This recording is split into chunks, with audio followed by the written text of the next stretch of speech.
आर्थिक आशीषों के लिए बाइबल के वचन। इब्रानियों 13:5 तुम्हारा स्वभाव लोभ रहित हो और जो तुम्हारे पास है उसी पर संतोष किया करो, क्योंकि उसने आप ही कहा है कि मैं तुझे कभी ना छोड़ूंगा और ना कभी तुझे त्यागूंगा। लूका 12:15 और उसने उनसे कहा, चौकस रहो और हर प्रकार के लोभ से अपने आप को बचाए रखो, क्योंकि किसी का जीवन उसकी संपत्ति की बहुतायत से नहीं होता। नीति वचन 30:8 अर्थात व्यर्थ और झूठी बात मुझ से दूर रख, मुझे ना तो निर्धन कर और ना धनी बना, प्रतिदिन की रोटी मुझे खिलाया कर।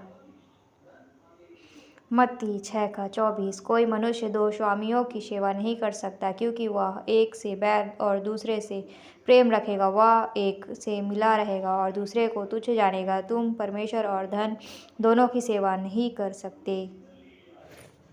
व्यवस्था विवरण 15:6 तब तेरा परमेश्वर यहोवा अपने वचन के अनुसार तुझे आशीष देगा और तू बहुत जातियों को उद्धार देगा, परंतु तुझे उद्धार लेना ना पड़ेगा और तू बहुत जातियों पर प्रभुता करेगा, परंतु वे तेरे ऊपर प्रभुता ना करने पाएंगे। व्यवस्था विवरण 15:7 जो देश तेरा परमेश्वर यहोवा तुझे देता है, उसके किसी फाटक के भीतर यदि तेरे भाइयों में से कोई तेरे पास दरिद्र हो, तो अपने उस दरिद्र भाई के लिए ना तो अपना हृदय कठोर करना और ना अपनी मुट्ठी कड़ी करना। व्यवस्था विवरण 15:8 जिस वस्तु की घटी उसको हो, उसका जितना प्रयोजन हो उतना अवश्य अपने हाथ ढीला करके उसको उधार देना। नीति वचन 22:1 बड़े धन से अच्छा नाम अधिक चाहने योग्य है और सोने चांदी से औरों की प्रसन्नता उत्तम है। नीति वचन 22:2 धनी और निर्धन दोनों एक दूसरे से मिलते हैं, यहोवा उन दोनों का करता है। पहला तीमुथियुस 6:9 पर जो धनी होना चाहते हैं वे ऐसी परीक्षा और फंदे और बहुतेरे व्यर्थ और हानिकारक लालसाओं में फंसते हैं, जो मनुष्यों को बिगाड़ देती है और विनाश के समुद्र में डुबा देती है।